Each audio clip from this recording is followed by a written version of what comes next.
I want to watch the most recent dev update from Twitter. Today is Thursday, January 30th, and we're back for another dev update. We're going to check in on some of the changes we made for Season 1, It's and we'll talk okay. a bit more about some of the things coming up in Act 2 of this season, which starts on March 6th. March 6th? Wait, that's so soon. That's literally a month from now. We're a bit over a month into the first season of 2025, and we've been following how changes have been landing closely. We've seen some really good signs and feedback to things like seasonal themes. Apparently the and some of Otacon gameplay change changes that we will for touch on a 15.3 little was later. pretty good. But first, No we one's want to talk about complaining as Hextech much anymore. chests. Wait, the And H more word. broadly, earning skins instead of buying them. This means we're going to talk a bit more about the business side of League so that we can share more of our thinking and context with you.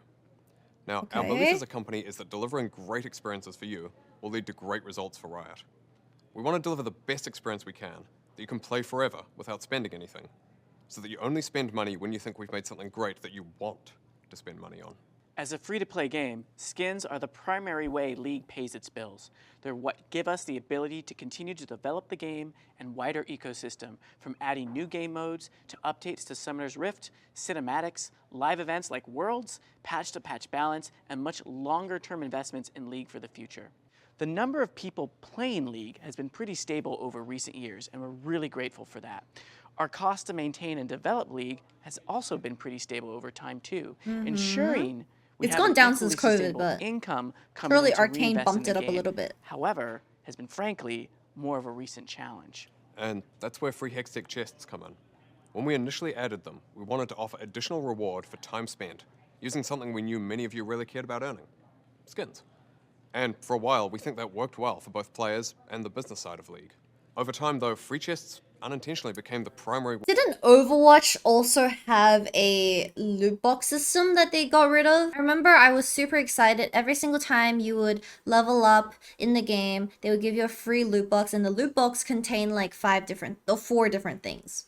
Way to unlock skins, and an increasing number of players ended up with substantial skin collections for free. This meant that purchasing skins directly didn't make sense anymore to a lot of I players. got all the because they're happy 520 hoping to RP get skins. something It's so eventually. bullshit, by the That way, did from lead to a the great player experience, but Hextech it was system. not sustainable for League in the long term. It's So we took Drover. a step back to evaluate League's reward systems and realized we needed to make changes to be sustainable for the long run. We didn't want to go all the way back to the early days of League with no skins earned with playtime at all, but we also realized we couldn't continue giving away as many as we were. We did a number of other things to ensure League's business was sustainable before concluding we needed to give away fewer skins. Increasing the number of skins we can make each year was good for both the business and the players. You know what's really sad? Knowing the context that they want to create more skins so they can make profit, I saw the most recent Senna, I think, Z skins, and I'm gonna be real, the quality was not great. It really looked like they reused a concept from 5 years ago and they did minor changes. Riot is just putting out what it seems to be low effort skins to make maximum profit so more people can have they feel like there's a variety to purchase. Experience, but eventually we ran into meaningful diminishing returns. We introduced premium cosmetics. We've also explored a lot of other cosmetic content types, and we'll keep trying to do so. But champion skins are clearly the thing most of you care about more than anything else when it comes to cosmetics. And obviously, adding pay for power content is a non-starter for us. We know some of you aren't interested in the business side of things, or even cosmetics in general, and that others won't believe this isn't about increasing profit year over year. This is about ensuring the sustainable long-term health of League, though. And we do hope this is helpful context for those of you who've been wondering what our thinking was with this change. We want to ensure League remains a great, fully free-to-play game. We believe a change like this, while unpopular, is the right call and allows us to deliver not just on our plans today, but also our plans for League in the future. Now, we'll be sure to give you more context on our thinking behind changes to skins and any other related systems in the future as well. And we're currently doing a lot of global surveying and discussion with players about what is and isn't working. Yeah, what's the situation with champions, by the way? Wasn't there some conversation around how, oh, Riot don't want to give away champions anymore, champion shards, so you have to buy them because they think you have to like spend X amount of hours grinding the game to ensure that you know every single champion has been played. Okay, can't you just print infinite amount of skins and they probably don't end up spending that much per skin made, can we talk about how selling skins $10 isn't profiting? I'm gonna be real, if their goal was to really, it was to really target the skins department for 2025, they ended up firing like most of, not even most, like a lot of their artists, which is really sad. So that's why we're getting much lower quality skins, even though Riot's overall direction is to create more skins to get more profit. It's kind of weird. Speaking of which, we want to talk about some changes we have coming to Battle Passes. First up, Every single game, not just Riot games, every single game has battle passes now. It's just the trend. It's to milk the whales. So I'm gonna be real, I'm not surprised they made this change. I'm not surprised they kind of switched over to this system because it's obviously a working formula. It's just that League of Legends has such a loyal fan base that they are very mad that it's such a big systematic change. I can understand like the fans being incredibly upset for this, but it's the MiHoYo infinite money hack system that has proved to work over many years and is continuing to work. we've got some improvements to the Battle Pass skins. We've heard a fair bit of feedback that those skins don't feel like they're good enough in various respects. Correct. We agree with a lot of that feedback. We're going to be looking to add more distinct visual effects and more pronounced model changes. We're also planning to deviate from a season's theme a bit for some future pass skins, given the risk we otherwise overdo the same sorts of visual appearances and/or So next split, they won't have like, let's say next split is because it Demacia, they takes won't some have time to Demacian make skins. or modify skins, those improvements won't be present in the Act 2 Battle Pass skins that you'll see in a couple of weeks. They will, however, be fully reflected in the pass skins for Season 2, which starts in May. Additionally, if you don't already own the champion for the Battle Pass skins, unlocking the skin will also unlock that champion for you. Ooh, that's kind We of also cool. wanna clear Unlocking up the how skin gets skins you in the champion. Battle Pass affect the champion's skin That's cooldown. like the We don't first look at pass decent skins when deciding when a change so champion far. is due to get their next regular skin.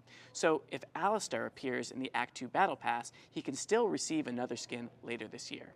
Another improvement we're making to the Battle Pass is to the missions that feed into it. Looking at your feedback, It's Noxus throughout. From what I was aware of, I thought it was going to be a different theme per season. So we're currently in season 1 of 3. So next season is gonna be, let's say, Demacia, Ionia, I don't know, Mars, you know?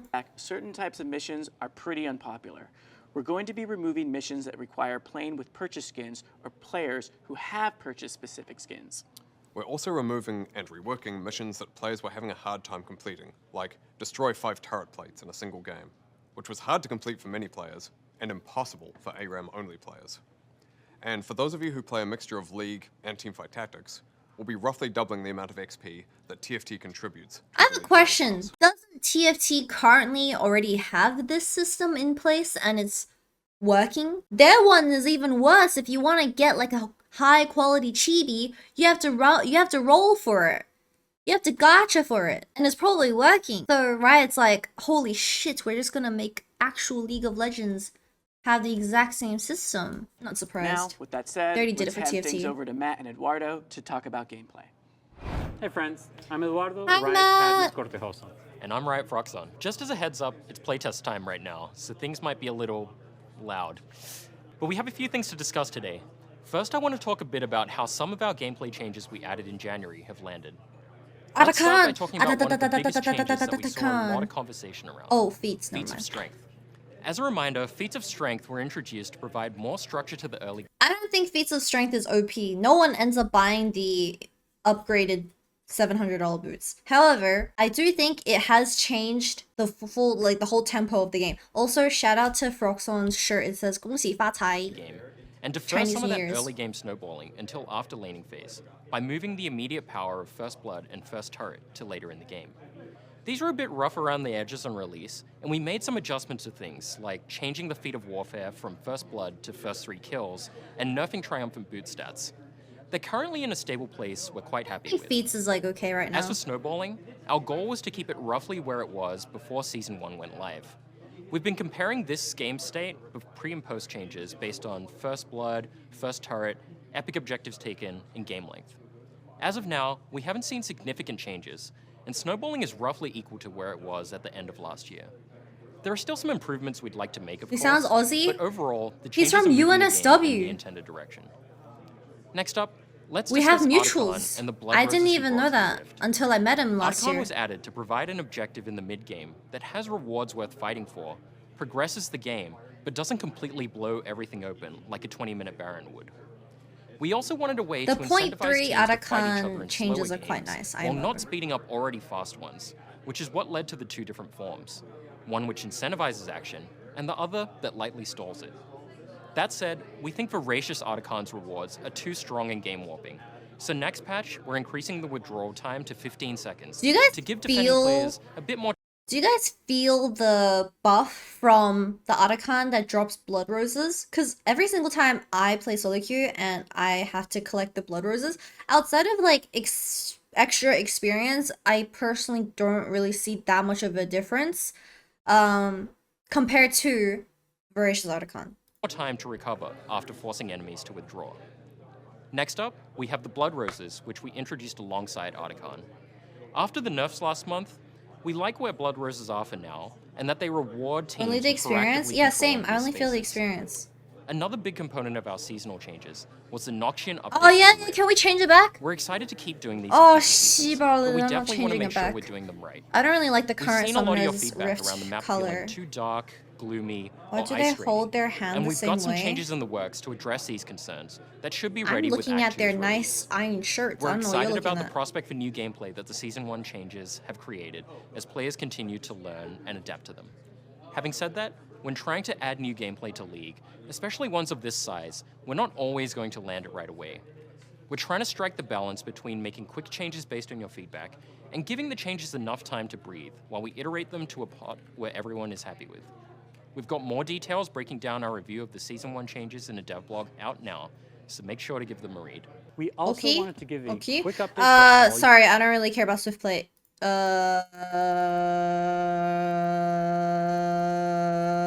Designed to keep Arena fresh and interesting, even after you've played dozens of Wait, games.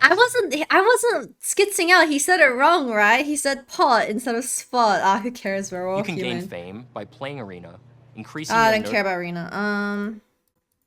Okay, we're back to Meddler and See you his all friend. in fighting pits. All right, we also have a few other updates that we want to share with you all today. We finally got those updated Champion Mastery emotes coming out in March. They've taken a lot longer than we'd hoped. We haven't forgotten about them though. The Blue Essence Okay. Emporium will also be making a return at the start of the Blue month. Essence And as a Emporium. reminder, That's my Next favorite. Battle Pass will include But the it's increased also Blue because I have Essence amounts that we shared 200,000 earlier in Blue January, Essence stacked which you can up. also get for this current pass in the form of a one-time mission. On a different topic, we've got a test of the matchmaking system called TrueSkill 2 coming up. We're going to be trying TrueSkill 2 for Swiftplay and ARAM games from late February onwards for a while. ARAM? We think TrueSkill 2 has the potential to help us get players to a fair and appropriate matchmaking rating much quicker than our current implementation can. This is also Given how Swift Play? important matchmaking is to competitive games like League, though, Oh, we they're wanna just test testing and an verify ARAM. first before going I'm going all forward. Chal ARAM next patch. So we'll run the test for a while. You don't understand how it feels.